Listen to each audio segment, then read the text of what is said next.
Sudah mulai, sudah mulai agak siang ya. Materi kita hari ini masih melanjutkan materi pekan lalu. Wah, pekan lalu apa tuh, Bu? Yaitu correctness proof of iterative algorithm. Yang saya share ini LMS bukan? Betul, Bu. Betul ya. Nah, saya review dulu.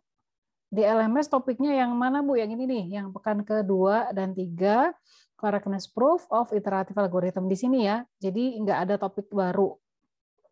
Saya masih membahas yang topik ini. Hari ini saya akan membawakan satu contoh studi kasus. Minggu lalu udah 2 studi kasus. Nah, berharap studi kasus yang sekarang ini nanti akan semakin memperkaya pemahaman kalian tentang pembuktian kebenaran untuk algoritma iteratif. Nah, rekaman kuliah minggu lalu sudah saya upload. Saya sangat menyarankan kalian untuk membuat catatan sendiri. Jadi nulis gitu ya. Berdasarkan rekaman ini, kalian lihat ulang, review ulang, pelajari ulang, terus bikin catatan. Nah, kalau selama membuat catatan itu, ya mungkin ada yang lupa-lupa gitu ya. Nah, boleh nanya ke saya, ini dulu maksudnya apa ya gitu ya. Kalau emang di video itu tidak saya jelaskan, kalian bisa nanya. Jangan nunggu sampai UTS, ya. Jangan nunggu sampai materinya udah banyak banget baru kalian nanya. Ntar kalian pusing sendiri. Jadi minggu depan itu udah ganti materi, udah ke algoritma rekursif, maka minggu ini adalah kesempatan terakhir untuk belajar pembuktian kebenaran algoritma iteratif gitu ya. Jadi nanti setelah kuliah hari ini selesai, silahkan kalian review ulang semua materi dari minggu kedua dan minggu ketiga. Kalian bikin catatannya, terus kerjain PR-nya kayak gitu ya. Terus diskusikan dengan saya bagian mana yang ini kenapa kayak gini ya dulu ya kayak gitu. Gitu ya.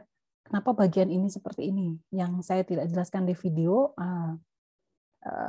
Silakan tanyakan ke saya. Tapi jangan nanya, Bu, ini kok saya nggak mudeng dari awal, saya nggak ngerti ya. Nah, silakan pelajari ulang videonya. Simak ulang videonya. Itu kan sama aja kayak saya ngejelasin ulang. Ya, untung ada videonya. Baik, saya mau ganti. Oh ya, jangan lupa ada PR. Ada PR dan kuis. Nah, saya lihat sudah ada beberapa yang mengerjakan PR dan kuisnya. Sudah ada beberapa yang dapat nilai bagus. Berapa orang tadi saya lihat? Ada 8 orang. Nggak sabar kayaknya. Nggak apa-apa, boleh. Silakan ya mulai dikerjakan. Nah, pekan keempat, yaitu pekan depan, tuh udah ganti materi. Nih, correctness proof of recursive algorithm. Nah, gitu ya. Jadi, kalian harus proaktif. Semua bahan sudah diberikan, video rekaman juga sudah diberikan, ya. Silakan pelajari dengan baik. Saya mau ganti layar sebentar. Screen 3 sekarang. Nah,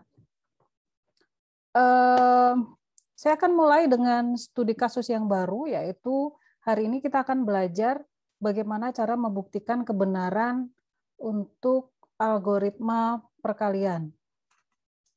Saya harap kalian sudah siap untuk menyimak dan memahami. Sekali lagi tips dari saya, kalau saya sedang menjelaskan sesuatu, jangan ikutan nulis. Sebagian umumnya orang kalau nulis jadi nggak dengerin, dan orang yang sedang mendengarkan dengan seksama itu jadi nggak bisa nulis. Hanya sedikit sekali orang yang bisa melakukan itu secara bersamaan. Nah, saya bukan tipe yang bisa barengan. Kalau saya dengerin, gitu ya. Jadi dengarkan, simak dengan baik, perhatikan. Ada bagian yang kalian tertentu yang nggak ngerti, silahkan segera tanya, gitu ya. Interrupt boleh, nggak masalah. Mau raise hand boleh. Kalau kalian tulis di chat, khawatir saya nggak lihat. Ya. Nah, sebelum saya bahas tentang fungsi perkalian hari ini cuma satu. Bayangkan, dalam 2 jam saya cuma bahas satu, artinya ini lumayan rumit. Tapi saya akan coba bawakan supaya kalian gampang memahaminya gitu ya. Tapi sebelum itu, kita review dulu yang kemarin sudah kalian pelajari. Masih ingat ini? Ini adalah 5 langkah umum yang harus kalian ingat-ingat pada saat kita melakukan pembuktian kebenaran untuk algoritma iteratif. Ingat ya, untuk iteratif saja. Nah, yang pertama, analisis iterasi, jadi bangun fakta. Jadi output dari analisis iterasi itu ya fakta-fakta apa saja yang ada. Itu kan, kayak kemarin contohnya untuk Fibonacci, analisis iterasi, kalian membangun fakta. Fakta apa saja yang ada, kayak gitu kan. Kemudian nomor 2, langkah kedua, tentukan loop invarian. Gitu. Loop invariannya apa? Berdasar fakta, loop invarian apa saja yang bisa kita bangun. Nah, lihat yang saya kotakin merah, ini berkali-kali saya sampaikan, kalau kalian membangun loop invarian, prinsipnya itu adalah apa saja yang berlaku di dalam loop untuk setiap iterasi. J lebih dari sama dengan 0 diartikan dengan untuk setiap iterasi, karena J adalah penanda iterasi gitu ya. Nah, apa sih yang berlaku benar di dalam loop, dan itu berkaitan dengan klaim. Klaimnya apa? Nah, apa yang diklaim oleh algoritma itu? Nah, itulah yang kita bangun sebagai loop invarian. Nanti kita akan latihan lagi hari ini ya. Jadi perhatikan dengan baik, jangan terlalu banyak berkedip di depan layar kalian. Susah memang memperhatikan layar dengan fokus gitu ya. Nah, sudah loop invarian sudah kalian bangun gitu ya. Kemudian berikutnya kalian membuktikan bahwa loop invariannya itu benar menggunakan induksi matematika. Induksi matematika kayak gimana? Yang ada 3 nih, ada 3 komponen. Pembuktian di basis induksi, kemudian kalian harus mengambil hipotesisnya. Hipotesis kan cuma sekedar menyatakan ya, asumsi bahwa loop invarian kita benar. Ini kan loop invariannya. Ini loop invarian saya salin saja. Loop invarian. Kemudian komponen ketiga dari induksi matematika adalah pembuktian induksi. Nah, itu kalian sudah belajar ya, induksi matematika. Berikutnya yang terakhir adalah correctness proof. Nah, di correctness proof ini, kalau kalian masih ingat, pada dasarnya mengandung komponen nomor 4 dan 5. Tunjukkan di dalam correctness proof ini, di dalam narasi correctness proof, bahwa iterasinya itu akan berhenti memang. Dia benar-benar berhenti. Kemudian dan tunjukkan juga bahwa si algoritmanya itu memberikan output yang benar, keluaran yang benar, hasil akhir yang benar. Tunjukkan di sini. Intinya gitu ya. Oke, saya nggak usah lama-lama di situ. Kita langsung saja mulai dengan contoh baru kita. Nah, masih sama, kita pakai 5 langkah ini, kan saya bilang kalian harus hafal ini. Tapi kalau kalian akan bisa menghafalnya dengan otomatis seiring dengan kalian mengerjakan latihan soal. Oh, ini urutannya adalah begini, berikutnya adalah yang itu, kayak gitu ya. Maka pada akhirnya akan hafal dengan sendiri. Nah, kasus kita sekarang, nah perhatikan ya. Saya punya algoritma baru. Algoritma perkalian. Jangan khawatir, ini ada di lecture notes yang PDF, ada di LMS, yang ada 134 halaman itu. Tapi ada beberapa typo, ada beberapa salah ketik, khusus di bagian penjelasan multiply ini. Nanti saya akan jelaskan yang benarnya di kuliah ini, gitu ya. Yang di slide-nya nggak saya perbaiki, saya perbaiki di sini. Gitu. Yuk, kita akan mulai satu persatu langkahnya. Fungsi multiply saya punya 2 masukan, Y dan Z. Seperti bisa kalian tebak, fungsi multiply atau perkalian ini, dia akan mengembalikan hasil perkalian antara Y dengan Z. Ini huruf Z ya, bukan angka 2, ini Z. Supaya saya kasih coret di tengahnya supaya kelihatan sebagai Z dan membedakan dengan angka 2. Ini ya, supaya beda. Gitu. Fungsi multiply, saya ulang, mengembalikan hasil perkalian Y dengan Z, di mana Y dengan Z itu adalah bilangan asli. Nah, algoritmanya seperti ini. Benar nggak Bu algoritmanya? Ini benar. Benar. Kalau kalian running ini benar. Nah, kalian diminta untuk membuktikan bahwa fungsi tersebut memberikan nilai perkalian, memberikan atau mengeluarkan gitu ya, nilai perkalian antara Y dengan Z. Jika diketahui bahwa untuk semua N bilangan asli berlaku pernyataan sebagai berikut, yaitu 2 floor N per 2. Ini floor ya, floor kalau model yang gini, floor itu pembulatan ke bawah. Jadi kalau 1,5 itu dibulatkan ke bawah pakai floor menjadi 1. 2,3 itu jadi 2. Jadi dibulatin ke bawah. Ya. Nah, 2 floor N per 2 ditambah N mod 2 itu sama dengan N. Dikasih tahu kayak gini. Nanti dipakai untuk apa, Bu? Nanti saya perlihatkan dipakai untuk apa. Jadi di sini dari algoritma ini, klaim yang bisa kita tuliskan adalah bahwa si algoritma multiply dengan input Y dan Z, dia akan mengembalikan atau mengeluarkan, gitu sama aja ya, hasil perkalian Y kali Z. Ini saya tulis perkalian. Ya. Nah, ini adalah klaimnya. Nah, kita akan mulai masuk ke langkah nomor 1, yaitu kita akan menganalisis iterasi yang ada satu persatu dalam rangka membangun loop invarian. Yuk kita lihat. Fakta apa saja yang bisa kita dapatkan dari algoritma itu? Kita lihat di sini nih. X0 adalah X sebelum masuk iterasi ya. Sesaat sebelum iterasi dimulai, itu adalah 0. Mudah saja kita dapatkan dari sini. Di sini ini 0 untuk membedakan dengan huruf O. Apa-apa ya.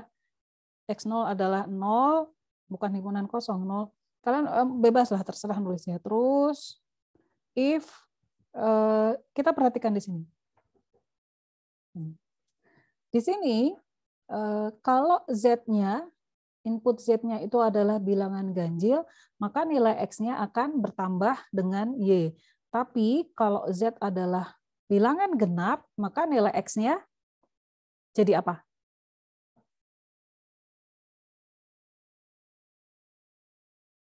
Ada yang tahu? Kalau Z-nya bilangan genap, nilai X-nya berapa? Nggak berubah. Nggak berubah, betul. Tetap ya. Jadi algoritma ini, penggalan kode ini, if Z adalah ganjil, maka X-nya berubah. Kalau Z-nya genap, maka X-nya nggak berubah tetap. Nah, cara ngomongnya gimana? Nah, kalau bilangan ganjil, kalau saya punya X misalnya, X adalah 2, X adalah 4 misalnya. Kalau saya bagi dengan 2, hasilnya berapa?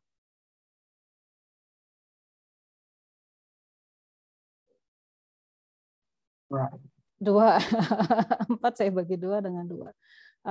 Kalau si X saya bagi dengan 2 adalah 2. Tapi kalau si X saya mod dengan 2, untuk X sama dengan 4, berapa hasilnya? 0. Mod adalah sisa ya, sisa pembagian. Lain ceritanya kalau saya punya X sama dengan 3. X mod 3, berapa sisanya? Raihan, X mod 3. Kok X mod 3? X mod 2, ya ampun. X mod 2, kalau X-nya 3. Berapa hasilnya?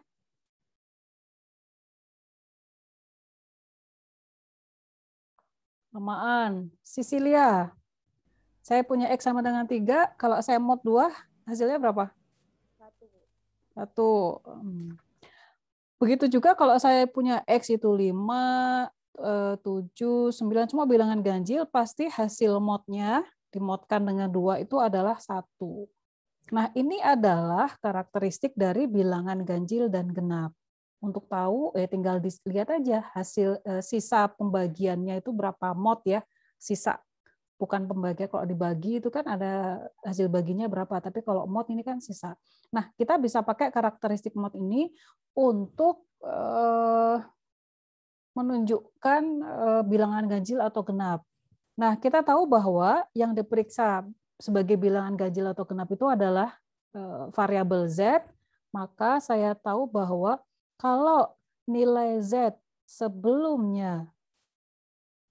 masuk iterasi atau di iterasi sebelumnya itu adalah ganjil, gini cara ngomongnya kan, jika Z-nya adalah ganjil, maka nilai X saya yang sekarang sama dengan X pada iterasi sebelumnya ditambah dengan Y pada iterasi sebelumnya. Tapi kalau saya punya nilai Z-nya itu adalah bilangan genap, nah cara ngomongnya kayak gini, maka nilai X pada iterasi sekarang sama dengan nilai X pada iterasi sebelumnya.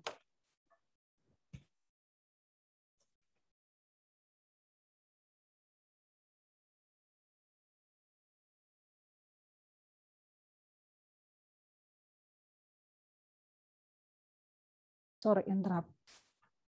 Sampai di sini. Yang nggak ngerti siapa?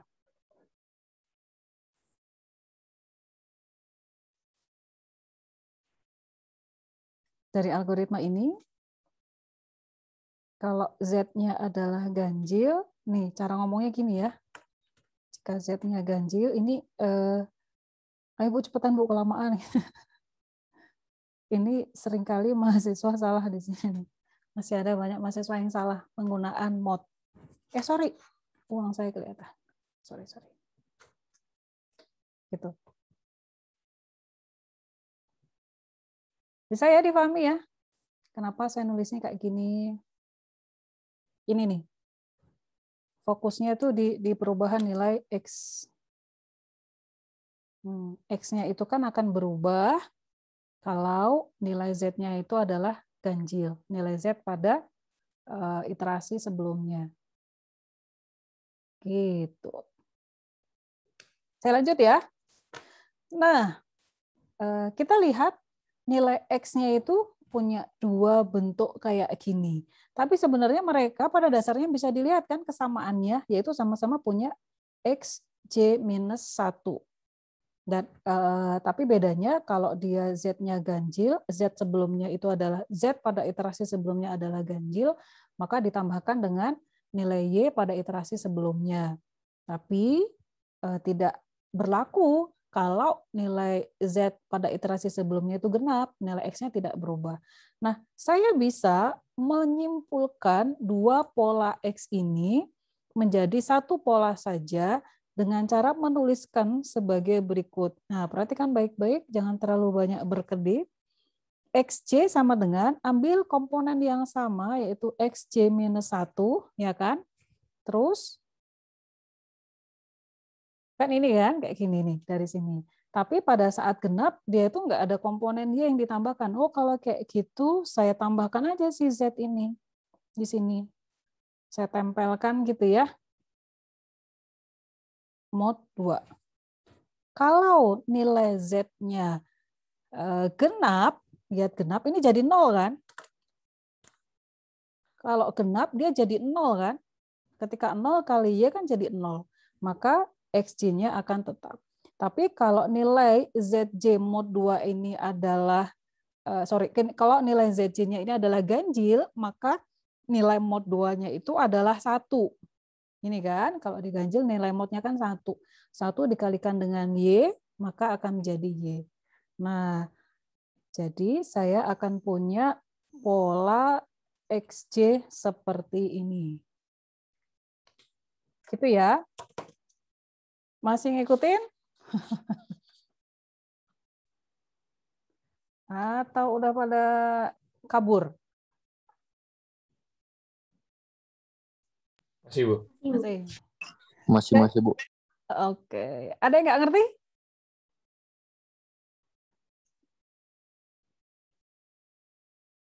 Kalau diam itu artinya saya anggap ngerti ya, tapi nanti saya sambil tanya-tanya. Nah, saya akan nanyanya random. asal panggil nama aja. Nah, saya lanjutkan. Seperti biasa, kalau di fakta, kita harus menuliskan apa saja fakta-fakta yang ada pada algoritma tersebut terkait perubahan variabel, gitu ya. Jadi selalu menulisnya dalam bentuk XJ atau ZJ. J ini menunjukkan iterasi. Lihat, ini kan ada loop nih. Maka kita harus menuliskan seperti ini. No, itu kan baru X tadi ya, baru yang ini nih, baru komponen. Baru yang ini nih. Nah, sepanjang itu kita baru satu. Saya tulisin lagi untuk Y. Untuk Y, dia itu adalah 2 kali nilai Y pada iterasi sebelumnya kan. Nilai Y pada iterasi sekarang akan berubah menjadi 2 kali Y pada iterasi sebelumnya. Kemudian Z, nilai Z, itu akan berubah, yaitu nilai Z pada iterasi sebelumnya, saya floorkan setelah dibagi dengan 2. Kayak gini. Ini adalah fakta yang kita kumpulkan berdasar algoritma ini. Nah, berdasarkan pengalaman, masih ada dari pengalaman beberapa tahun lalu, masih ada yang menyusun fakta ini di tahap ini mahasiswa kesulitan. Itu ternyata karena kurang mampu membaca kode program dengan baik. Padahal kan kita lihat saja di sini. Nah, kan nggak ada yang aneh-aneh kan ya di sini ya. Saya ngikutin aja. Gitu ya. Yuk saya lanjutin. Ini adalah fakta yang kita kumpulkan. Nah, terus saya lanjutkan. Sebentar, saya geser dulu. Nah, setelah fakta, maka kita harus membangun loop invarian. Loop invarian. Kalian tahu bahwa, saya tulis di sini, loop invarian pada dasarnya adalah kalian berusaha untuk mengidentifikasi apa saja yang berlaku, apa saja yang benar di dalam loop untuk setiap iterasi.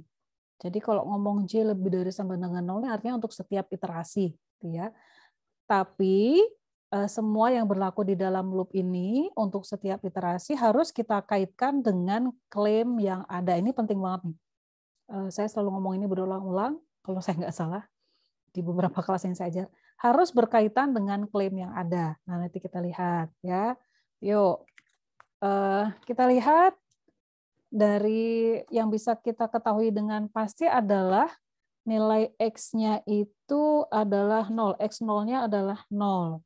Terus dari algoritma, saya tahu bahwa kalau si Z0-nya itu adalah ganjil, gitu kan, maka saya tahu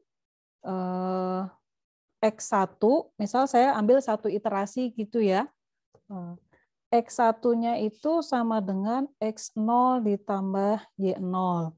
Terus Y1 sama dengan 2Y0. Terus Z1 sama dengan Z0 minus 1 dibagi 2.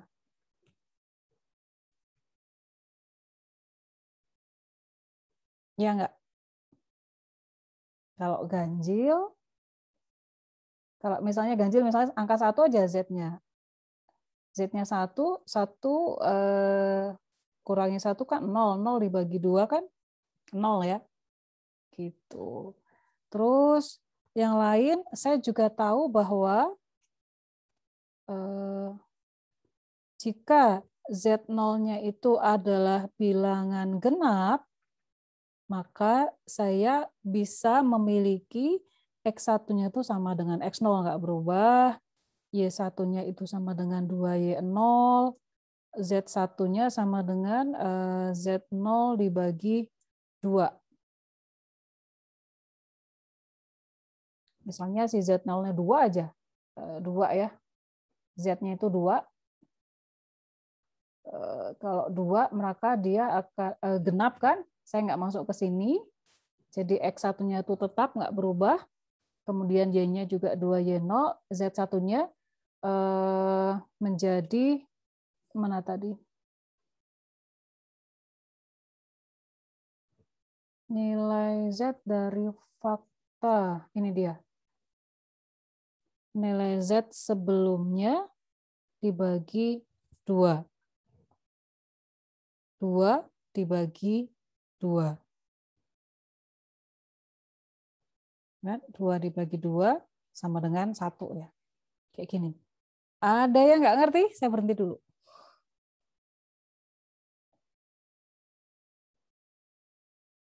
Gayuh Putri.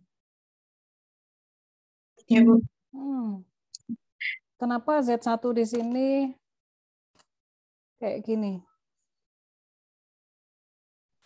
Soalnya itu ganjil ya, Bu. Gimana? Ganjil. Karena ganjil.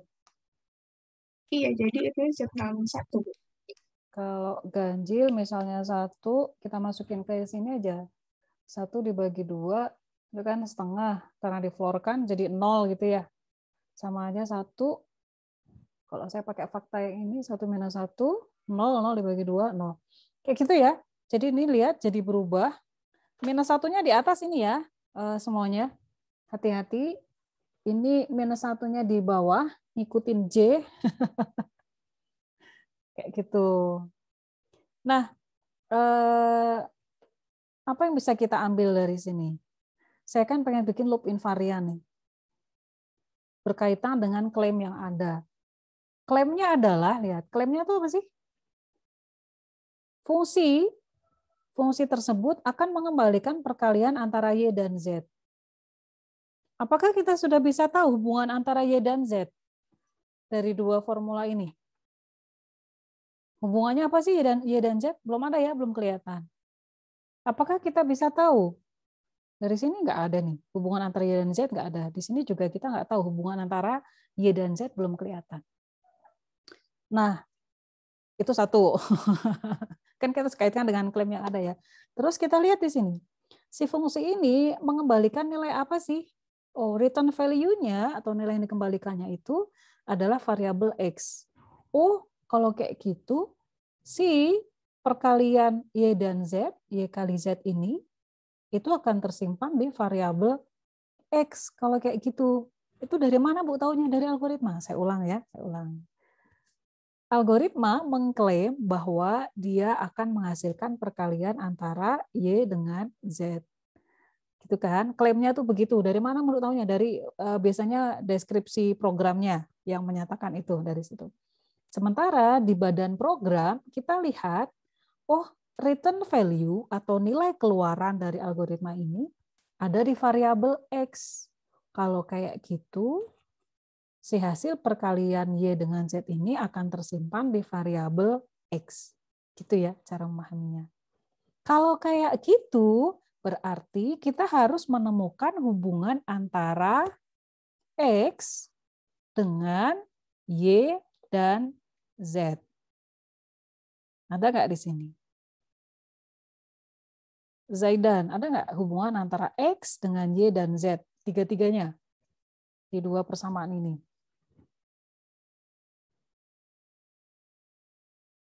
Zaidan, halo.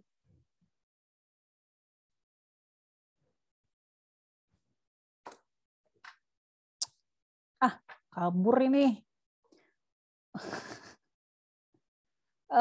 Saya tidak mewajibkan on cam karena saya menghargai kalian. Kalian udah gede-gede, nggak perlu lagi ditakut-takutin atau diomelin. Ayo on cam supaya ini nggak ya. Karena kadang kalau kalian on cam malah kalian jadi nggak fokus ngeliatin yang lain, gitu ya.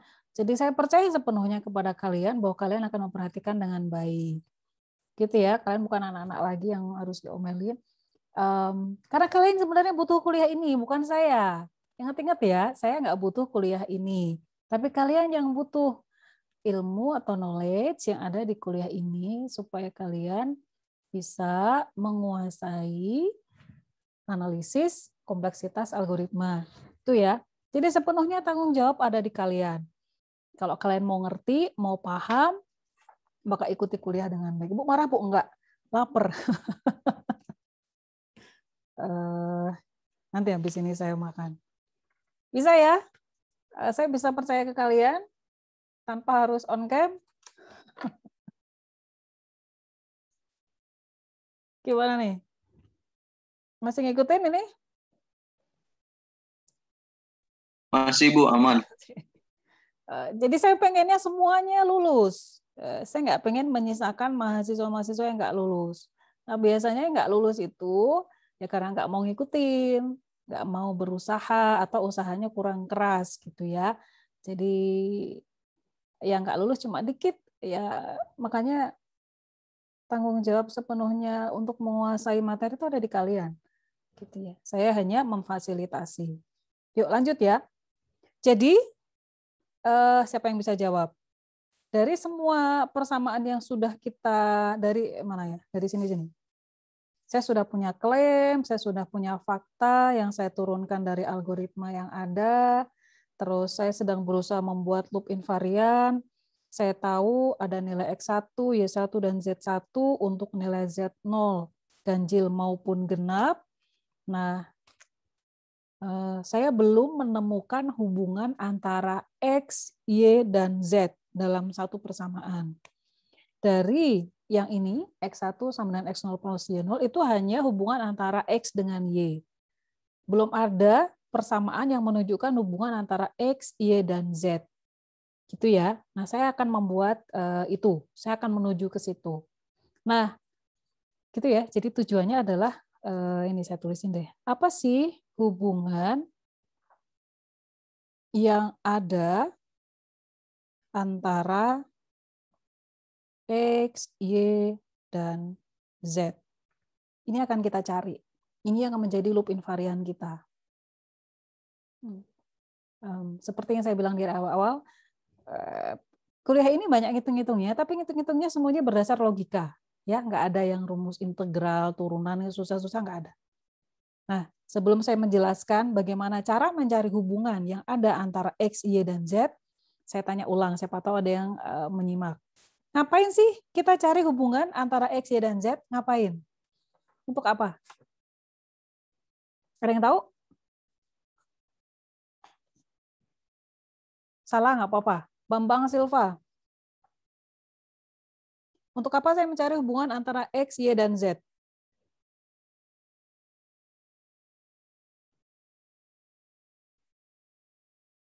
Bu, maaf saya tadi habis dari WC, Bu. Oke, Khalid.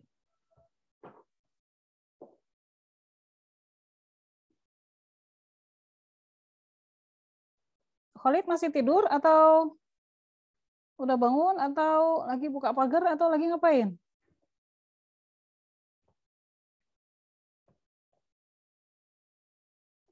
Ayolah, please, kalian ini coba di on cam sekarang. Oh, saya udah mulai emosi nih. Kalian lagi ngapain sih? Lagi ngedengerin saya kok. Bu, kalaupun saya nggak ngedengerin sekarang, saya kan bisa lihat rekamannya. Itu namanya menunda-nunda untuk memahami sesuatu. Dan saya yakinkan kalian, gaya belajar kayak gitu, itu akan bikin kalian overwhelm sendiri. Karena banyak banget yang harus kalian pelajari nantinya. Udah, saya minta sekarang semuanya buka kamera. On cam. Saya mau ngecek nih, sekali-kali saya cek. Semuanya sudah siap untuk belajar atau belum nih? Gitu ya. Saya nggak akan ya gitu kalian lagi dari kamar mandi tadi atau ya gitu kalian udahlah, kalian udah gede. Bukan bagian saya untuk ngecek kalian bohong atau jujur. Itu bukan urusan saya, gitu ya. Sekali-kali lah saya minta kalian untuk buka kamera. Meskipun kuliahnya online dan kalian di rumah masing-masing, tapi tunjukkan sikap bahwa kalian tuh siap untuk belajar. Gitu ya. Itu modal utama banget. Jangan meremehkan meskipun ini kan kuliahnya di rumah sambil baring-baring. Saya udah bilang dari awal, bukan gitu caranya belajar. Fisik kita harus disiapkan bahwa kita tuh siap untuk belajar. Enggak, saya nggak marah. Rizky, kemana Rizky? Kenapa nggak nyala kameranya? Nggak bisa nyala, udah kayak begini dari tadi, Bu. Kalau lagi baring, segera bangun semuanya. Kecuali sakit ya. Kecuali kalau kalian lagi sakit, lagi terbaring di rumah sakit, itu beda cerita. Razita, Ali Faidil, Raihan Fadil. Kemana nih? Ada? Oh, ada jelas. Gimana cara saya ngafal wajah kalian? Kecil-kecil ini ya. Ya Ish, Alif. Belum muncul nih. Rizky Nur Fikri, Yunolfa, Aufa, Novaldi, Raihan, Fadlu, Satria, Khalid, Dewa Sisilia, Satria Haji, Raihan, Rizk Aziz. Oke, Alif, Bagas, Raihan Atsal, Fahrul, Faiz Mizan, Rizky, Fahrial. Alif Dio sama Alif Faidil tuh beda? Beda ya? Beda, Bu. Beda. Mumpung kalian on cam, saya ambil. Oh, Alif Faidil yang mana sih? Dari Faiz. Oke. Oh, oke. Saya ambil screenshot lah. Mumpung kalian on cam. Kadang saya sering lupa. Sorry. Jadi, jawaban atas pertanyaan saya tadi apa? Apa hubungan antara salah. Ngapain kita harus mencari hubungan antara X, Y, dan Z?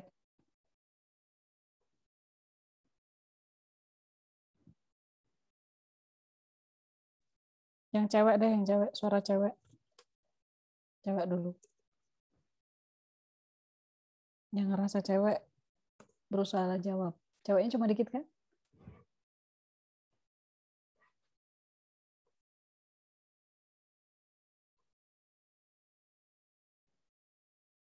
Aufa. Mana, Bu?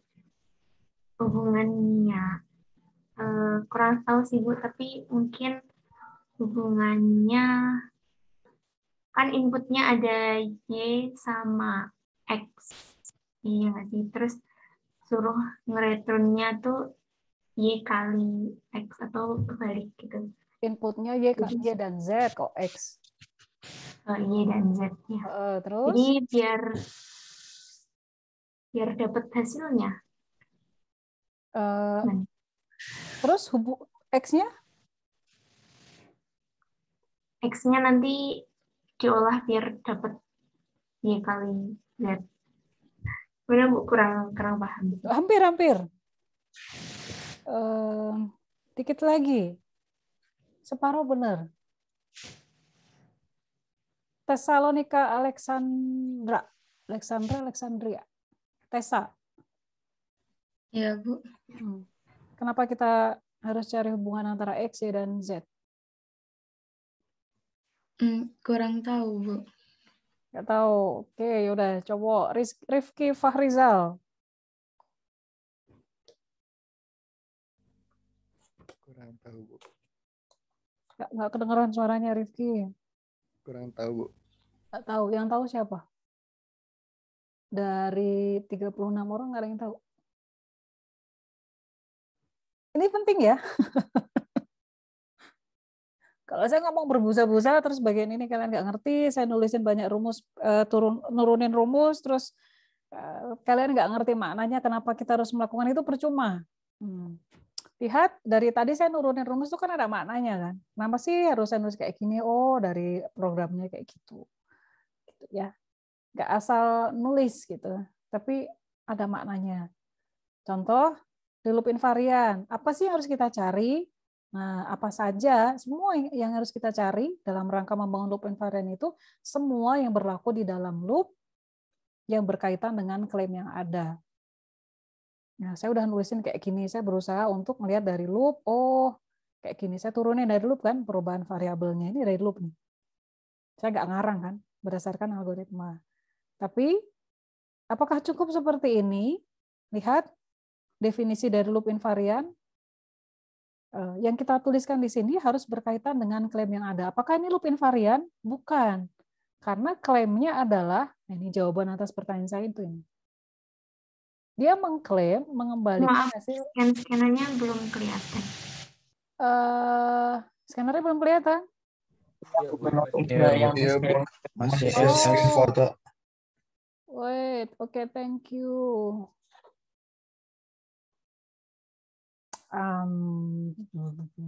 Screen, kita screen 3, tapi ternyata ketutupan ya. Kalau sekarang udah ya? Udah, Bu. Udah ya? Nah, yuk lihat. Udah, saya mau ngomong-ngomongin lagi. Sudah, pokoknya gini. Kenapa kita harus mencari hubungan yang ada antara X, Y, dan Z? Lihat lagi rumusan algoritmanya. Algoritma multiply, inputnya adalah Y dan Z, ya kan? Terus dia bilang dia akan mengembalikan perkalian Y dengan Z. Y kali Z, gitulah ya. Tapi kita tahu di badan kode, nih, lihat nih kode program nih, programnya sederhana banget nih, cuma 5 baris, 6 baris. Dia bilang algoritma ini outputnya itu akan disimpan di variabel X. Kalau kayak gitu, saya harus mencari hubungan antara X, Y, dan Z. Ya kan? Oh, si algoritma itu kan mengeluarkan perkalian Y dengan Z. Terus hubungannya apa sih dengan X? Apakah lebih besar, lebih kecil? Atau apakah hasil penjumlahan? Atau apakah sama dengan? Kita nggak tahu kan? Kita harus mencari hubungan ini. Dari mana? Jadi jawaban ini, hubungan yang ada antara X, Y, dan Z, kenapa sih kita harus mencari? Kenapa kita harus mencarinya? Ya karena di sini algoritma ini mengeluarkan Y kali Z dan dia disimpan di X. Maka kita harus mencari hubungan yang ada antara X, Y, dan Z. Gitu. Nah, wait. Gitu ya. Terus saya akan mulai mengelaborasi. Ini saya sisakan, nanti saya mau tulis sesuatu di sini. Saya ganti kertas. Kita pakai permisalan dulu. Jadi kita akan mencari hubungan antara X, Y, dan Z, tapi kita misalkan dulu. Misal, kalian boleh off cam. Kalau bisi teman-teman kalian jadi terganggu dengan berbagai wajah yang muncul. Mohon maaf, saya belum bisa hafal semua sekaligus. Beberapa sudah saya bisa hafalkan wajah dan nama. Beberapa belum. Kita mulai ya. Jadi kita akan mencari hubungan yang ada antara X, Y, dan Z. Nah, dengan melakukan pemisalan nilai Z. Misal, saya misalkan nilai Z-nya sama dengan 1 nih. Z-nya saya misalkan dengan 1. Maka nilai X1, saya masuk ke algoritma, nilai X1-nya karena Z-nya adalah ganjil, menjadi X0 ditambah Y0. Ini kan? Lihat, nilai X ketutupan. Kalau Z-nya ganjil, maka nilai X pada iterasi sekarang adalah hasil penjumlahan nilai X dan Y pada iterasi sebelumnya. Kalau gitu nilai X1 sama dengan X0 ditambah Y0. Terus Y1-nya adalah 2Y0, Z1-nya akan menjadi, saya ikutin rumus aja, Z-nya mana? Ini ya, nilai Z pada iterasi sebelumnya dibagi 2. Maka nilai Z0 dibagi 2. Karena 1 dibagi 2, gini ya, 1 dibagi 2 itu kan setengah.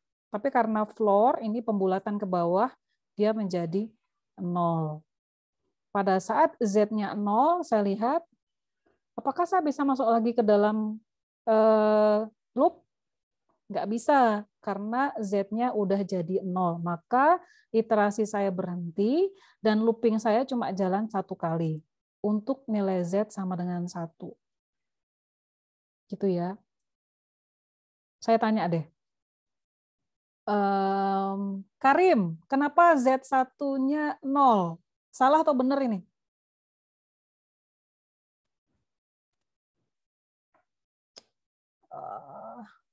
Kelamaan. Kevin?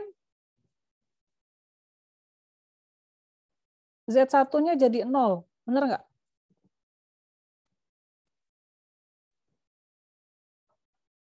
Bener, Bu. Benar. Kalau Z1-nya 0, iterasi saya lanjut atau berhenti?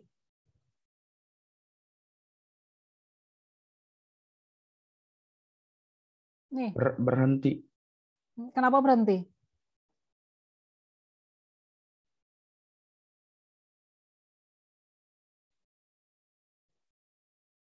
Kenapa berhenti? Karena Z-nya nggak boleh 0, Bu.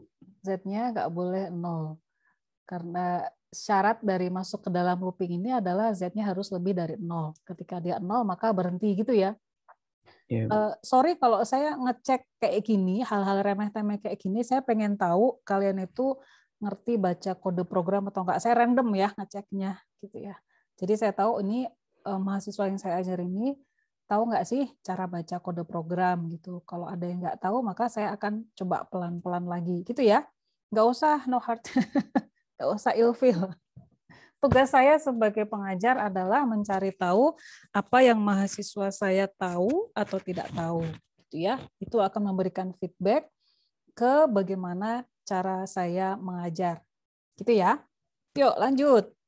Jika Z sama dengan 1, selesai. Kalau kayak gitu, saya mau lihat hasil perkalian antara, karena iterasinya udah selesai, maka saya mau lihat hasil perkalian antara Y dengan Z. Kalau gitu, karena nilai akhir Y dan Z itu ada di Y1 dan Z1, saya kalikan saja Y1 kali Z1. Kenapa harus dikaliin, Bu? Karena kan tadi ini kita berusaha mencari hasil algoritma ini akan mengeluarkan hasil perkalian antara Y dengan Z gitu kan. Yuk saya lihat Y1 kali Z1 itu pada dasarnya Y1 itu adalah 2Y0 ya dari sini ya. Saya turunin. Saya kalikan dengan Z1. Z1 adalah Z0 per 2 diflorkan. Nah, kalau kita pakai floor itu kan susah ya. Susah nih kita pakai floor. Maka yang enak adalah saya pakai yang ini nih. Yang saya kotakin merah.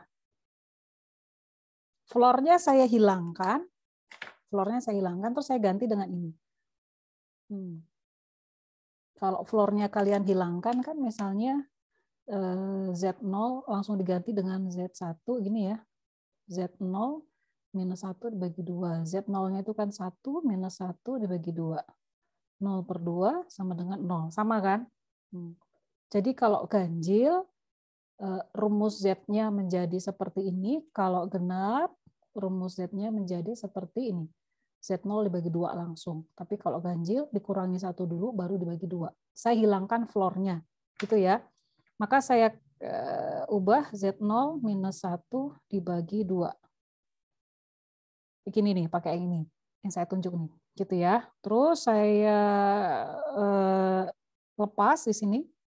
2 sama 2-nya hilang. Saya akan punya Y0 kali Z0 minus Y0. Ini saya kalikan biasa. Gitu ya. Di ruas kanan saya punya kayak gini. Terus di ruas 1 saya masih punya Y1 kali Z1. Nah, karena saya tahu bahwa X0 itu adalah 0, saya tambahin aja X0 di sini. X0-nya 0 kan? Nih, X0 selalu 0. Saya tambahkan X0. Terus saya pindahkan Y0-nya ke ruas kiri. Jadi X0 ditambah Y0 ini saya pindahin, tambah Y1 kali Z1 sama dengan Y0 kali Z0. Saya tahu bahwa X0 ditambah Y0 ini adalah X1. Tahu dari mana, Bu? Dari sini. X0 ditambah Y0 adalah X1, Y1 Z1 sama dengan Y0 kali Z0. Saya dapat hubungan antara X, Y, dan Z dalam satu persamaan. Saya berhenti dulu.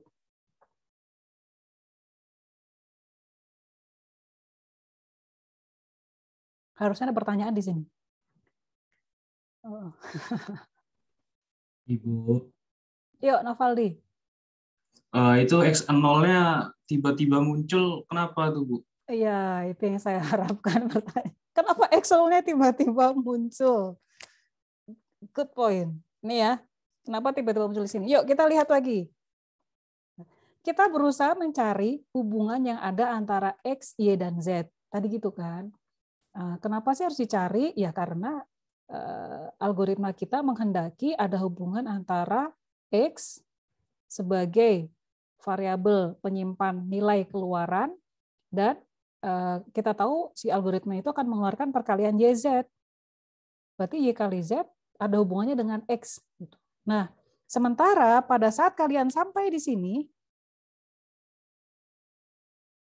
ini kan, kalian turunkan tadi coba dapat ini kan, Y1Z1 sama dengan Y0Z0 minus Y0. Kalau kalian cuma berhenti di sini, kalian nggak akan dapat hubungan antara X-nya nggak muncul nih. Gitu kan? Nah, X-nya mesti ditambahkan, X-nya harus dilibatkan. Jadi ini agak-agak intuitif gitu sih. Kita harus memasukkan faktor X tadi, si X, agar terlihat hubungan antara X, Y, dan Z. Oh, kita lihat dong si X-nya itu selamanya tuh 0, si X0-nya. X0-nya selamanya 0 kan? Ya udah, saya tambahin aja X0 di sini. Toh dia akan jadi 0. Jadi bagian ruas kirinya saya tambahin X0, kemudian udah kayak gitu, si Y0-nya saya pindahin ke sini, ternyata X0 sama Y0-nya itu akan menjadi X1. X1-nya dari mana, Bu? Dari sini. Gitu. Jadi semata-mata jawabannya kenapa X0 tiba-tiba muncul? Karena kita berusaha untuk mendapatkan hubungan antara X, Y, dan Z. Jadi agak-agak intuitif. Ya. Oke, good point. Saya lanjutin satu contoh lagi. Ini sebenarnya dari sini sudah kelihatan loop invariannya, tapi saya kasih contoh satu lagi. Jika misalnya Z-nya sama dengan 2.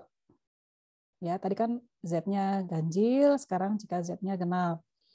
X1, kita lihat algoritmanya ya, Z-nya sama dengan 2, X0-nya tetap 0, X1, saya masuk ke dalam loop ya, X1 akan menjadi X0 tetap, karena Z-nya genap. Maka ini nggak terjadi. X menjadi X plus Y nggak terjadi. X-nya tetap di iterasi 1, Y1 menjadi 2Y0.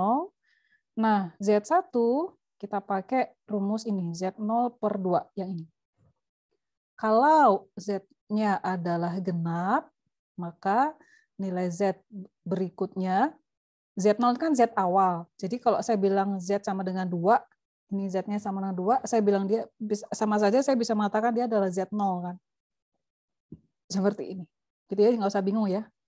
Kalau Z inputnya, Z awal adalah genap, maka akan berlaku seperti ini. Kalau nggak percaya, coba kita lihat di sini ya. Kalau nilainya 2, Z1 kan akan menjadi, kalau pakai rumus asli kan dia harusnya 2 per 2, gini kan. 2 per 2 itu kan 1, ya kan? 1 floor 1, 1 difloorkan kan tetap 1. Kalau gitu sama aja, si floornya nggak usah dipakai, akan menjadi begini. Z0 per 2, langsung saja. Gitu ya, kalau genap. Yuk lanjut. Nah, Z0 dibagi 2, 2 dibagi 2 sama dengan 1. Berdasarkan algoritma, lihat algoritma kita. Ini, yang saya tunjuk pakai spidol hijau. Dengan nilai Z1 saya yang nilainya adalah 1, algoritmanya masih masuk ke dalam loop atau udah berhenti? Masuk, Bu. Masih masuk, sip. Good point. Karena Z-nya masih lebih dari 0. Ini saya agak pelan-pelan. Nah, jadi saya lihat iterasi berikutnya, yaitu iterasi kedua, nilai X2-nya. Karena nilai Z-nya adalah ganjil, maka saya masuk ke sini nih. X2 adalah X1 ditambah Y1. Ganjil kan Z-nya, kemudian Y2 menjadi 2Y1, Z2 menjadi, karena Z-nya adalah ganjil, Z1 minus 1 dibagi 2. Gitu ya. Kenapa kayak gini agak beda ini? Karena Z-nya ganjil. Karena Z-nya ganjil di iterasi kedua, ganjil kan? Karena Z-nya ganjil, maka X2-nya menjadi X1 plus Y1, Y2 menjadi 2Y1, dan Z-nya adalah Z1 minus 1 dibagi 2. Ini akan menjadi 0. 1 minus 1, 0, 0 dibagi 2, 0. Iterasi kita berhenti karena Z-nya udah 0. Yuk kita lihat hubungan antara X, Y, dan Z. Iterasi kita berhenti dan algoritma kita pada dasarnya menghitung hasil perkalian antara Y dengan Z, maka saya pengen lihat hasil perkalian antara Y2 dengan Z2. Y2 itu adalah 2Y1, Z2 adalah Z1 minus 1 dibagi 2. Ini ada kali di sini ya. Maka saya akan punya Y1 kali Z1 minus Y1. Terus saya bisa turunin lagi. Y1 adalah 2Y0, 2Y0. Z1 adalah Z0 per 2. Z0 per 2, itu kan? Kemudian saya kurangi Y1 adalah 2Y0. Gitu kan? Ini saya hapus. Saya jadi punya Y0, Z0 minus 2Y0. Lihat, lagi-lagi saya ingin mencari hubungan antara X, Y, dan Z. Gitu ya. Yuk kita lihat di sini tadinya saya kan punya Y2 dan Z2. Saya bisa tambahkan X0 karena X0 kan 0, tidak mempengaruhi apapun. Nah, kalau kayak gitu sama seperti yang tadi saya lakukan di sini, saya pindahin sih Y0-nya itu. X0 ditambah 2Y0 ditambah Y2Z2 sama dengan Y0 kali Z0. Kalian perhatikan bahwa X0 ditambah 2Y0 ini pada dasarnya adalah berapa? X2. Kita lihat ya. X1-nya kan X0. Y1-nya adalah 2Y0. Nih. X2. Gitu ya. Jadi, saya bisa menyatakan bahwa X0 tambah 2Y0 itu adalah X2 ditambah Y2 kali Z2, Z2 ya, sama dengan Y0 kali Z0. Nah, sudah bisa dilihat persamaan ini, kemiripannya. Lihat ya, baik-baik. Ini 1, 1, 1. Sini 2, 2, 2. Oh, kalau kayak gitu saya bisa membuat kesimpulan bahwa ada pola yaitu XJ ditambah YJ kali ZJ sama dengan Y0 kali Z0.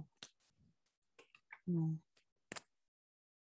inilah loop invarian kita.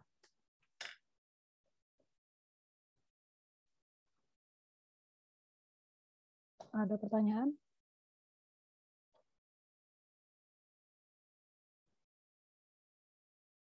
Kalau nggak ada, saya yang nanya. Kita kan tadi mencari hubungan antara X, Y, dan Z. Tapi kenapa tiba-tiba yang terjadi di akhir ini, di persamaan 1, nih ya, saya kasih 1, dan persamaan 2, ini persamaan 2, kita malah jadi nyari hubungan antara X, Y, Z dengan Y0 dan Z0. Kenapa ada Y0 dan Z0 di sini?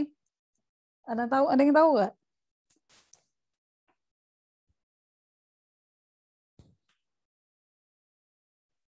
Bingung nggak di situ? Untuk perkaliannya bukan, Bu? Iya, Rian kurang kencang suaranya. Oh, kurang kencang. Untuk perkaliannya bukan, Bu? Iya, 0 sama Z0 ya. Perkalian yang mana maksudnya? Gimana ya Bu jelasinnya? Perkalian Y dan Z. Iya, Bu. Jadi kan dia tuh X tambah, gimana ya? X tambah Y kali Z. Ya, itu akan sama, ya kan udah setelah di ini biar setelah apa sih? Setelah ada penurunan rumus ini. Iya, Bu. Terus kenapa ada Y0 sama Z0 di sini diruaskan kan?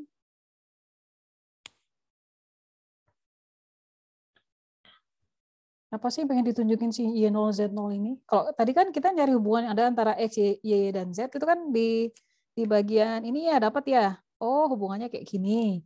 Terus tapi kenapa ada Y0 sama Z0 di sini? Itu yang biasanya jadi bingung buat mahasiswa. Ada yang tahu nggak? Nih saya kasih tanda panah nih.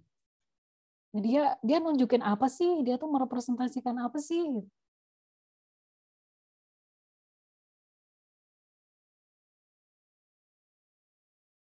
Siapa ya? Eka. Apa kabar Eka? Halo Bu, baik Bu. Y0 Z0 ini kenapa muncul Eka? Buat apa sih dia?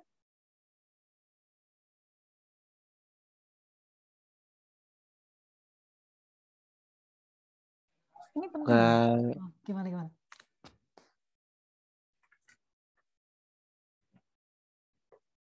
Pas Bu, bingung Bu. Razita. Kenapa ada Y0 Z0 di situ? Untuk apa sih? Biar tahu perkalian Y sama Z itu bisa dicari dari XJ tambah YJ, ZJ. Oke, jadi sebenarnya Rian sama Razita ini hampir benar nih. Cuma cara memformulasikan dalam kalimat, ini saya coba bantu perbaiki ya.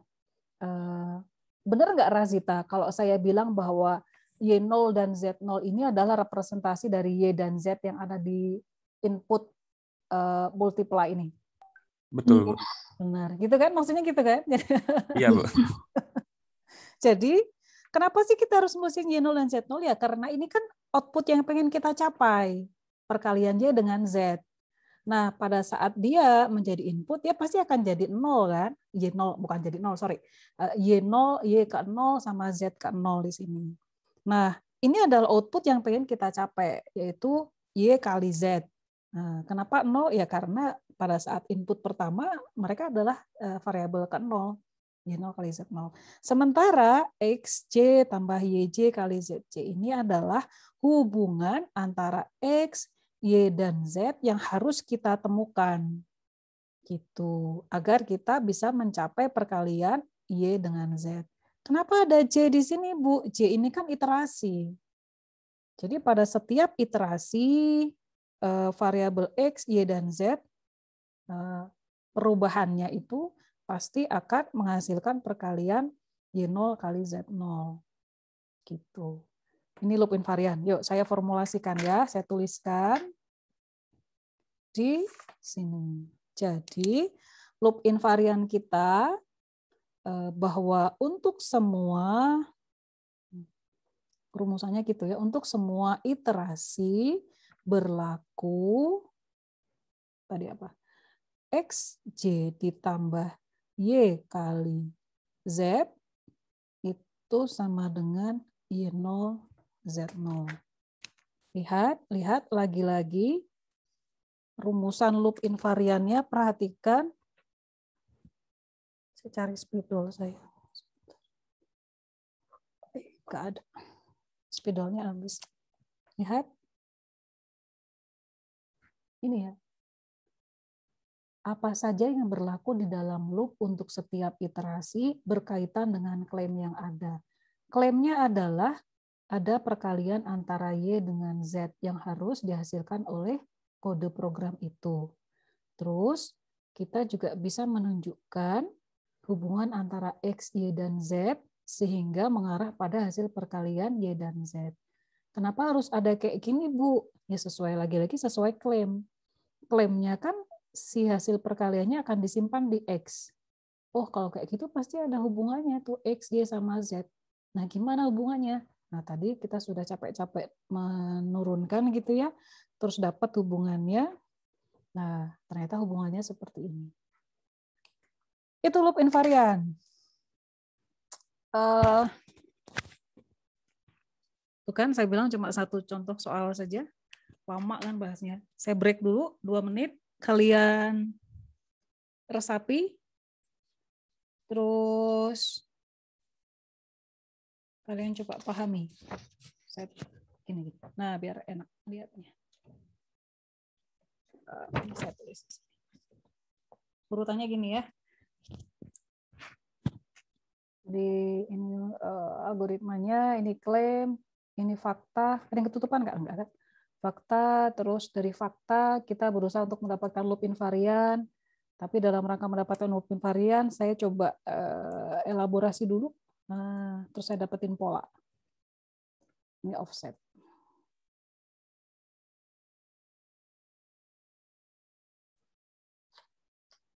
Offset. Ini biar kelihatan. Tuh ya, dapat pola. Oh, ternyata ini polanya mirip, ya sudah. Nah, ternyata loop invariannya seperti ini. Belum selesai ya? Kita break dulu sebentar, semenit. Ke kamar mandi boleh, silakan. Habis itu kita lanjutin.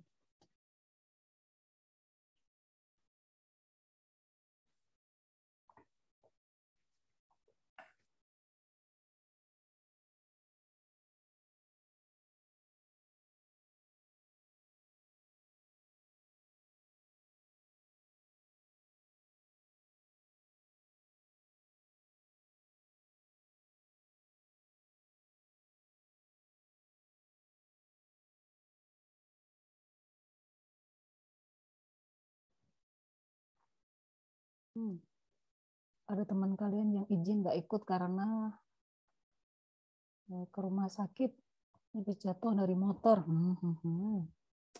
Hati-hati ya.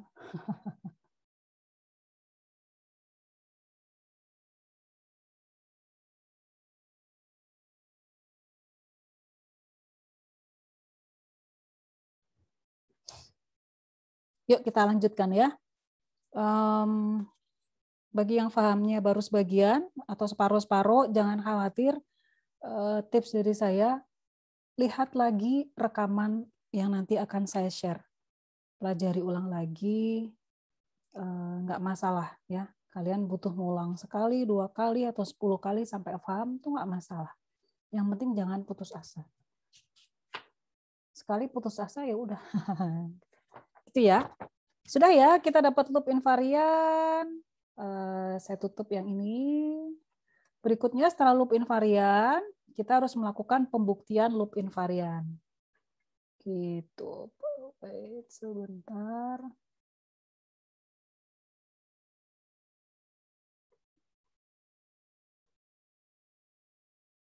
Oke, ada yang izin ke toilet. Pembuktian loop invarian kita pakai induksi matematika. Yuk, di sini kita akan lakukan pembuktian bahwa loop invarian itu benar. Saya singkat begini ya, loop invarian adalah benar. Kita harus buktikan dulu, benar gitu loop invarian kita, gitu ya.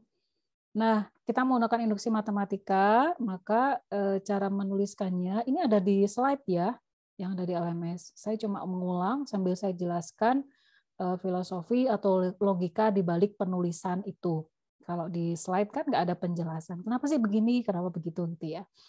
Misalkan saya singkat ke dalam notasi PN untuk loop invarian saya, yaitu Xn ditambah Yn kali Zn sama dengan Y0 kali Z0. Nah, kita harus melakukan pembuktian ini. Maka pertama, karena kita tahu bahwa induksi matematika terdiri atas 3 komponen, maka kita lakukan itu. Yang pertama, pembuktian di basis induksi, basis induksi. Kita ambil nilai N sama dengan 0 untuk nilai basis ya. N sama dengan 0 sebagai basisnya. Kita tahu bahwa nilai X0 itu sama dengan 0. Maka kalau saya pengen membuktikan ini, Xn tambah Yn kali Zn, maka si X0 ditambah Y0 kali Z0 sama dengan berapa tuh? Y0 kali Z0 kan, karena X0-nya adalah 0. 0 kan di sini. Nah, maka ya udah tersisa Y0 sama Z0, maka si Xn ditambah Yn kali Zn akan menghasilkan Y0 kali Z0. Tuh, sama kan hasilnya? Maka kita bisa menyatakan bahwa oh P0 adalah benar. Sorry, nggak pakai tanda sama dengan. P0 benar. Berikutnya, nomor 2, gampang, langkah kedua, yaitu pengambilan hipotesis. Pengambilan hipotesis induksi, ini cuma menuliskan ulang. Jadi kita misalkan bahwa untuk sembarang nilai J, boleh pakai J, boleh pakai K, boleh pakai M, bebas ya, bahwa si PJ ini benar. PJ itu apa sih? PJ itu adalah ini loop invarian kita. YJ kali ZJ itu akan menghasilkan Y0 kali Z0. Hipotesis induksi cuma kayak gini. Nah, berdasarkan induksi matematika, maka kalau kita berasumsi bahwa suatu formula, suatu rumus itu adalah benar, maka berdasarkan konsep induksi matematika, kita harus bisa membuktikan bahwa nilai berikutnya juga harus benar. Nilai yang berikutnya juga harus benar, gitu ya. Oh, kalau kayak gitu, kita harus membuktikan atau akan dibuktikan bahwa nilai berikutnya, yaitu J plus 1, itu harus juga benar. Harus juga benar itu ya sama dengan menghasilkan Y0 kali Z0 juga. Gitu ya. Ini ada typo di slide. Ada typo di slide. Di slide itu ini jadi YJ kali ZJ. Makanya saya bilang saya akan benerin di sini saat kuliah. Gitu ya. Nah, kita harus membuktikan ini nih. Yuk kita buktiin ya. Kita buktikan. Wait.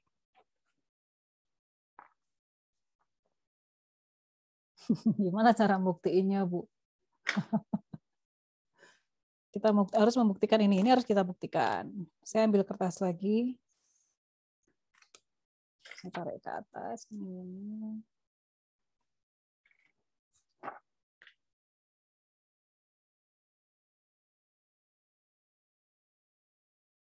Ini ya.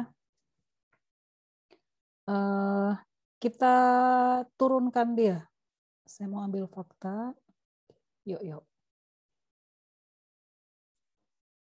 XJ plus 1, kita harus, jadi saya ulang lagi, di nomor 3 ini kita harus membuktikan bahwa benar-benar si XJ plus 1 ditambah Y kali Z dari J plus 1 itu sama-sama akan menghasilkan Y0 kali Z0. Jadi ini harus kita buktikan. Gitu ya. Kan tadi kita, kenapa sih harus kayak gitu, Bu? Ya karena ini saya ulang lagi.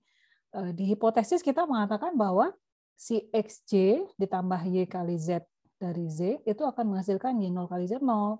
Kayak gitu nilai berikutnya dari X, Y, dan Z, kalau memenuhi persamaan ini, dia juga akan menghasilkan Y0 kali Z0. Intinya kayak gitu. Nah, kita pakai penurunan rumus di sini. XJ plus 1 itu nilainya berapa? Kita lihat dari sini. Kita tahu bahwa XJ itu adalah kayak gini kan? X dari mana? Dari fakta. XJ minus 1 tambah YJ minus 1 dan seterusnya. Kita pakai. Kalau kayak gitu, untuk nilai J plus 1, saya akan bisa akan punya XJ ditambah YJ kali ZJ mod 2. Ya enggak? Kalau J adalah kayak gini, dia minus 1. Kalau saya tambahin 1 di sini, J plus 1, maka dia akan jadi min 1-nya hilang kan? Jadi kayak gini. Nah, saya tambah dengan YJ plus 1. Nih, YJ adalah 2 YJ minus 1, maka ini akan menjadi 2 YJ kali ZJ plus 1.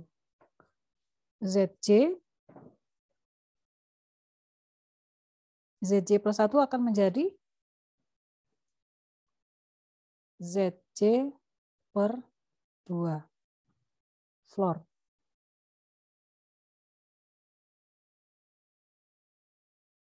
Dari mana ini? Dari fakta. Ada pertanyaan di sini? Saya kasih garis deh supaya kalian paham. Ini adalah XJ saya. Ini adalah YJ plus 1. Ini adalah ZJ plus 1 gitu ya. XJ plus 1 jadi kayak gini. Dari mana itu Bu? Dari sini. Dari fakta. Semuanya dari fakta. Dari fakta-fakta yang saya punya. Gitu ya. Bisa ya? Ikutin ya. Nah, saya turunkan lagi. Masing-masing punya Y ya. Saya tulisin deh. XJ-nya tetap. Si ini punya Y juga. YJ-nya saya keluarin. Saya pindahin. YJ ini akan menjadi 2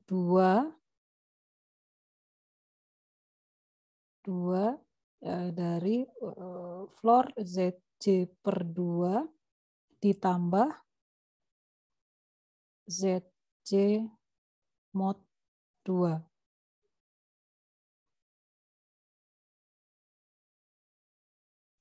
Ini suku kedua sama suku ketiga, saya keluarkan Y-nya, terus saya agak ubah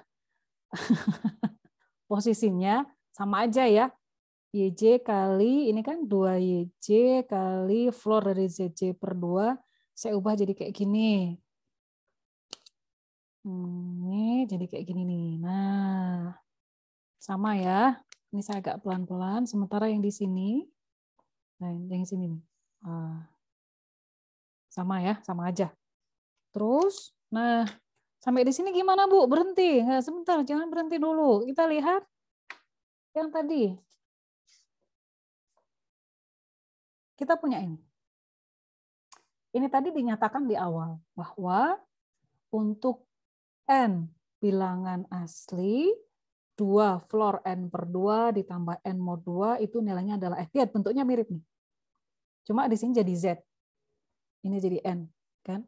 Oh, kalau kayak gitu ini YJ kali ZJ. See? Gitu ya. Dari mana? Dari sini ke sini. Oh, ini didapatkan dari preliminary result atau dari ini nih. Fakta awal yang diberikan pada saat studi kasus diberikan atau disebutnya sebagai ya hasil awal preliminary result-nya. Gitu ya. Sudah ya? Saya ubah jadi kayak gini. Terus apa lagi nih? Dari sini. Tadi tujuannya kan harus berubah menjadi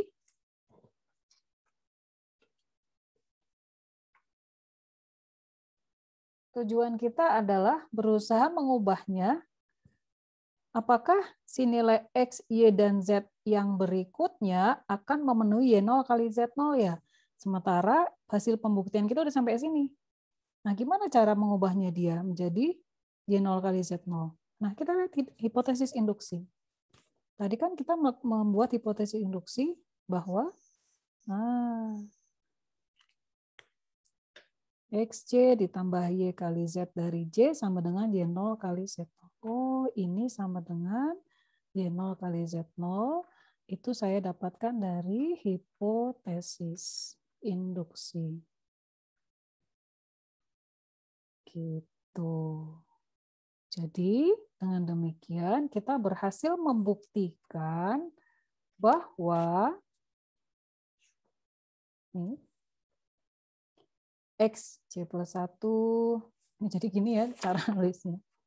Nah, ini kan di bawahnya. Bahwa X, J plus 1 tambah Y, J plus 1 dikali Z, J plus 1 sama dengan terbukti dia menghasilkan Y0 kali Z0. Sampai di sini ada pertanyaan?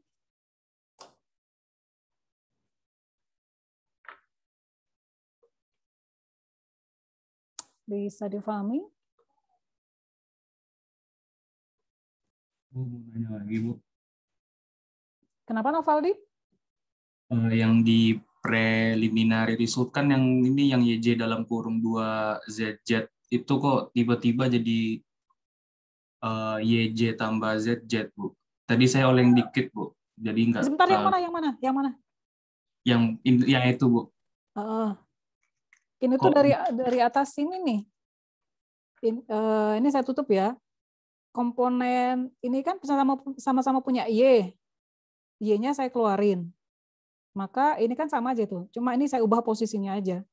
YJ kalau saya kalikan dengan komponen ini sifat apa sih? Distributif ya. Saya lupa. YJ kali 2, ini kan jadi sesuai dengan ini tuh. Suku ketiga. Sementara YJ kali ZJ mod 2 sama dengan ini. Saya ubah aja posisinya. Ini Y-nya saya keluarin. Sementara bentuk kayak gini, nah itu sama dengan Z.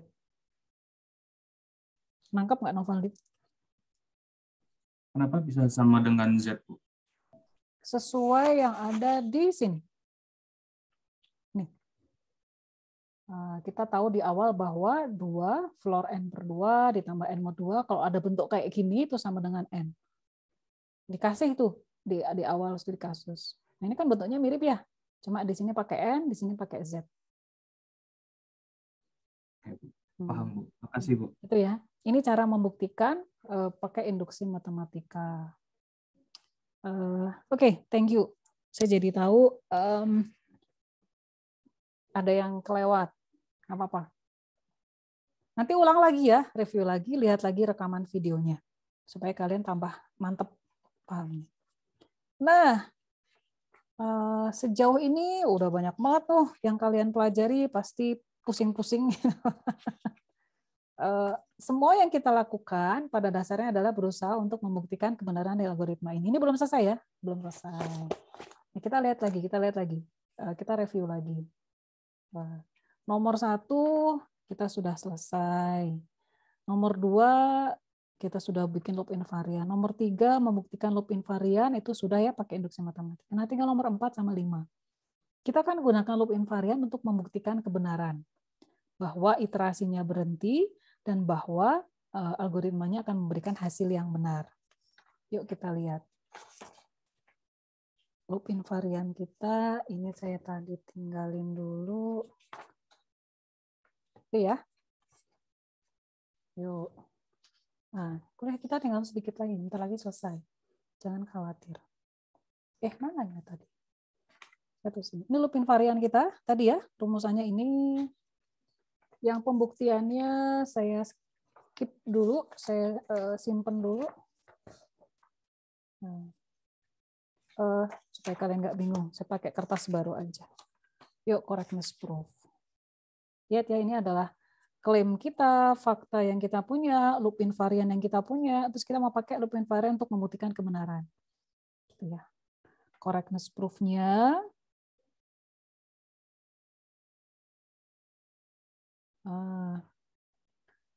kita akan dibuktikan bahwa ADB ini akan dibuktikan bahwa, atau kadang-kadang ada juga pakai rumusan ini, RTF, required to prove, pakai bahasa Inggris, required to prove, akan dibuktikan bahwa, sama aja, ini pakai bahasa Indonesia ADB ya, akan dibuktikan bahwa multiply, klaimnya ya, multiply Y kali Z akan mengembalikan Y kali Z. Seperti ini. Nah, kita lihat algoritmanya. Ada Y, ada Z, terus kita lihat di loop ini yang menjadi pengendali loopnya jalan atau enggak, itu adalah si variabel Z. Nah, karena kita tahu si Z ini ada elemen dari bilangan asli, maka dia akan selalu masuk ke dalam loop. Lihat ya, akan selalu masuk. Z-nya bilangan asli kan mulai dari 1 ya. Pasti masuk ke dalam loop kan, 1 kan lebih dari 0. Akan selalu masuk ke loop. Nah, gitu. Bisa ya dipahami yang bagian itu, ini belum bagian yang sulitnya. Kemudian kita tahu bahwa seiring dengan terjadinya iterasi nih ya, nilai Z ini kan selalu diubah nih. Dan kita tahu berdasarkan tadi contoh, nilai Z itu akan selalu berkurang di setiap iterasi. Ya, dibagi 2, terus difloorkan, ini kan nilainya berkurang kan? Nah, nilai Z akan berkurang di setiap iterasi. Udah jelas tuh dari sini, dibagi 2. Sesuatu dibagi 2 kan jadi lebih kecil. Di setiap iterasi, Terus kita tahu bahwa suatu saat akan berhenti. Suatu saat pasti akan mencapai 0. Pasti akan mencapai 0, mencapai nilai 0, sehingga loop pasti berhenti. Kita sudah bisa menyatakan, ini adalah pernyataan bahwa loop-nya benar-benar bisa berhenti. Gitu. Dari nilai Z. Tadi kalian sudah membuktikan bahwa nilai Z itu pasti akan menjadi 0. Tadi contohnya ini. Ini ya. Masih ingat yang bagian ini? Pada saat Z0-nya sama dengan 1, dan pada saat Z0-nya sama dengan 2, kita tadi sudah melakukan penjabaran bahwa pada akhirnya nilai Z ini suatu saat akan menjadi 0 nih. Atau pada saat Z0 sama dengan 2 nih, nilai Z-nya juga akan jadi 0. Kalau 0, iterasinya berhenti. Jadi si loop itu berhenti karena dijamin oleh nilai Z yang pasti akan jadi 0 suatu saat. Maka loop berhenti. Nanti lihat lagi bagian ini. Jadi kalimat yang ini nilai Z berkurang ini. Sudah terbukti tadi ya. Yuk kita lanjutkan. Nah, jangan terlalu banyak kedip. Nah, ketika loop berhenti, ketika keluar dari loop ya, ketika loopnya sudah berhenti, ketika keluar dari loop, nilai Z adalah 0. Ya kan? Nilai Z akan sama dengan 0. Nah, anggaplah misal nilai 0 tersebut, nilai Z sama dengan 0 ini kita dapatkan setelah iterasi ke T. Kita lihat nih, iterasi ke T sehingga ZT sama dengan 0.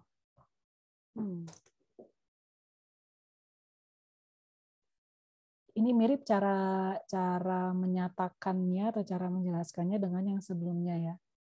Nah, terus kita kaitkan dengan loop invarian seperti biasa. Dari loop invarian kita punya apa sih? XJ ditambah YJ kali ZJ sama dengan Y0 kali Z0. Kita dapatkan bahwa XT ditambah YT kali ZT sama dengan Y0 kali Z0. Lihat, kita pakai notasi T tadi kan, untuk menjelaskan bahwa iterasinya itu berakhir setelah T waktu tertentu. Boleh pakai M, Bu? Boleh. Boleh pakai K, pakai notasi lain, boleh, nggak masalah. Cuma kalau menunjukkan waktu, biasanya pakainya T gitu ya. Gitu. Terus di sini kita tahu ZT-nya kan 0 ya. Nah, ZT-nya 0. Ya. Karena ZT-nya sama dengan 0, maka XT sama dengan Y0 kali Z0 sama dengan Y kali Z. ZT-nya 0 kan? 0 kali Y kan 0. Maka tertinggal XT. XT sama dengan Y0 kali Z0 sama dengan Y kali Z. Lihat, kita berhasil membuktikan bahwa loop invarian, ini loop invarian, dapat kita gunakan untuk menunjukkan bahwa program akan menghasilkan output yang benar, di mana output tersebut tersimpan pada variabel X. Outputnya adalah Y kali Z, dan tersimpan pada variabel X. Seperti yang diinginkan oleh program. Lihat, variabel X yang menjadi tempat penyimpanan output. Ada yang bingung? Ada, pasti ada. Ya, di mana-mana kalau kita belajar pertama kali pasti bingung kan? Nah, tapi ada beberapa yang nyantel, ada beberapa yang ketangkep, ada beberapa yang nggak ketangkep. Nggak masalah. Saya nanya dulu. Dari rumusan correctness proof ini, bagian mana yang kalian nggak ngerti? Dari rumusan correctness proof.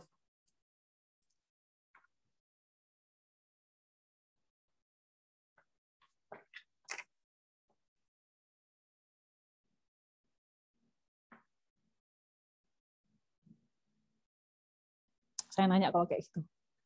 Oh, siap-siap yang saya tanya.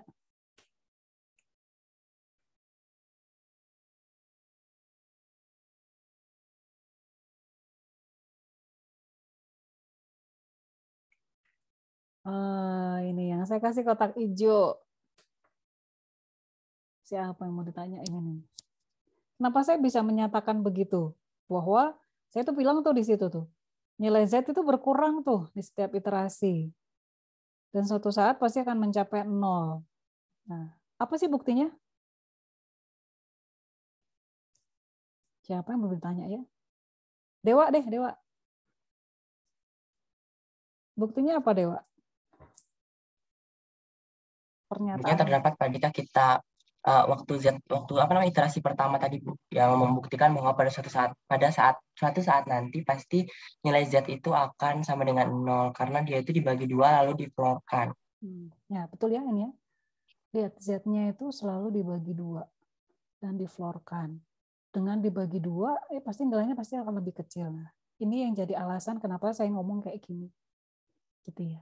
Ini nggak dijelasin memang kalau di slide, kalau kalian memahami dari slide tanpa dijelaskan oleh pengajar, kadang informasi-informasi seperti itu kan tidak tertuliskan. Jadi keuntungan dari belajar tatap muka dengan pengajar atau guru atau instruktur itu kalian bisa nanya, bisa mengkonfirmasi, gitu ya. Itu. Good job, thank you Dewa. Apalagi mau saya tanyain ya? Bisa ya, gampang ya? Bagian ininya gampang, correctness-nya gampang. Yang bagian rumitnya tadi adalah mendapatkan loop invarian tadi. Gitu.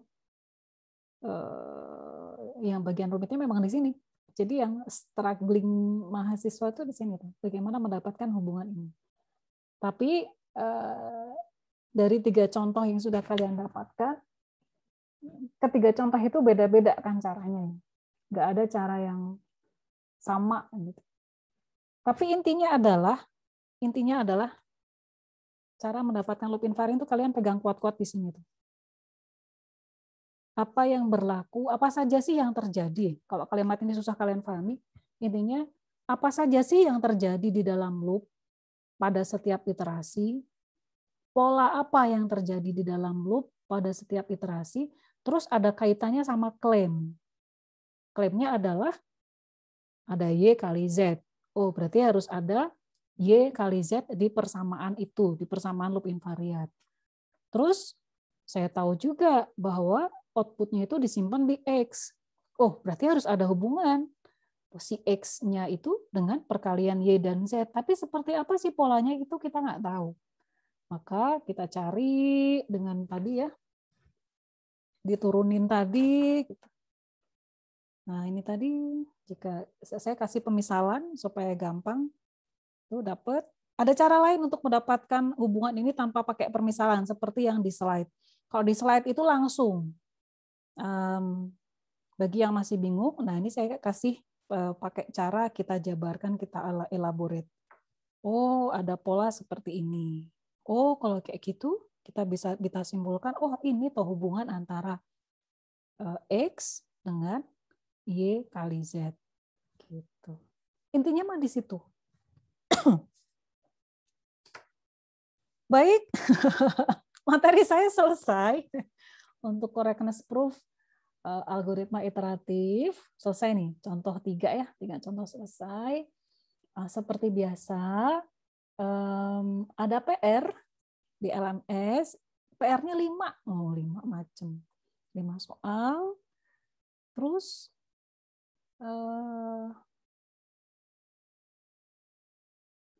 dari 5 soal yang di LMS itu pun kalian akan temui mana sih? Yang mana? Oh, yang homework ya, yang homework. PR ini. Ada 5 soal. Kelihatan LMS-nya ya. Dilihat.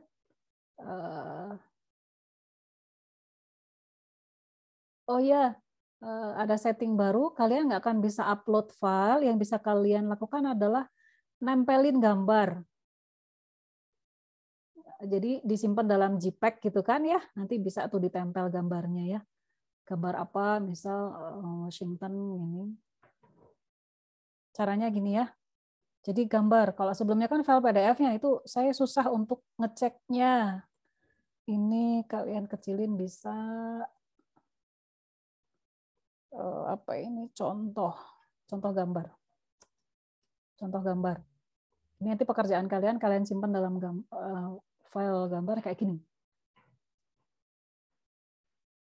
Sebentar.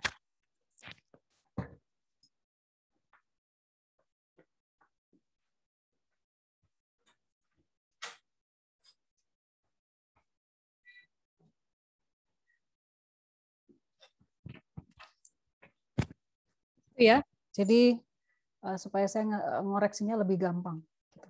Jadi nggak ada lagi opsi untuk upload file, nggak ada kan ya, tapi kayak gini dalam bentuk gambar. Ini juga kalian ngeceknya juga enak. Jadi kalau kalian berhasil upload, gambarnya akan muncul. Kalau kalian nggak berhasil upload gambarnya, kayak gini nempelin, bukan upload, nempelin gambarnya nggak akan muncul. Gitu ya, ini ada 5 soal penjumlahan ya. Bu nggak diajarin. Coba berkreasi, pakai prinsip-prinsip yang tadi sudah kita bahas dalam 2 minggu ini. Kemudian ini ada contoh, ada soal faktorial, mirip-mirip ya. Terus ini fungsi misteri, fungsi sum square, penjumlahan yang dikuadratkan, penjumlahan yang kuadratkan. Hasil penjumlahan dari bilangan yang dikuadratkan. Kemudian ini ada fungsi apa, tunjukin korek. Intinya lakukan pembuktian bahwa algoritma tersebut benar menggunakan apa yang sudah kita pelajari dalam 2 minggu ini. Gitu. Gitu ya. Seperti biasa, kalau PR boleh berkelompok, boleh berdiskusi, tapi mengumpulkannya tetap tiap orang. Sama seperti PR yang pertama. Di PR pertama itu saya kasih berapa orang boleh berkelompok tuh. Maksimal 3 orang ya. Tujuannya supaya kalian bisa berdiskusi. Bebas, saya nggak akan tentukan kelompoknya. Jadi yang PR boleh berkelompok, boleh berdiskusi. Gitu ya. Jadi jangan cuma nyalin punya temannya, tapi kalian pastikan kalian benar-benar memahami. Gitu ya. Gunakan kesempatan ini untuk diskusi sama teman. Terus tips dari saya, review kembali apa yang sudah kita pelajari 2 minggu ini sebelum kalian mengerjakan PR. Pastikan kalian memahami beberapa bagian yang kalian belum pahami dengan baik. Gitu ya. Lihat rekaman videonya. Bagian ini saya nggak ngerti, ibunya ngejelasinnya gimana sih, nah gitu ya. Lihat lagi rekaman videonya. Baik, itu dari saya sudah selesai. Ada pertanyaan? Apapun?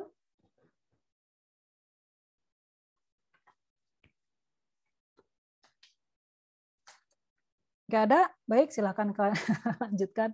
Kalian kerjakan kuis dan PR-nya. Kita ketemu pekan depan. Bahasanya udah ganti, materinya udah ganti. Kita akan bahas rekursif. Bagaimana cara membuktikan kebenaran untuk algoritma rekursif? Gitu ya. Jadi hari ini selesai materi untuk algoritma iteratif. Minggu depan kita materi baru. Jadi pastikan kalian sudah memahami yang ini. Gitu ya. Jangan ditunda-tunda untuk bisa memahami materi. Materinya masih banyak lagi yang lain. Gitu ya. Baik, thank you. Saya stop recordingnya dulu.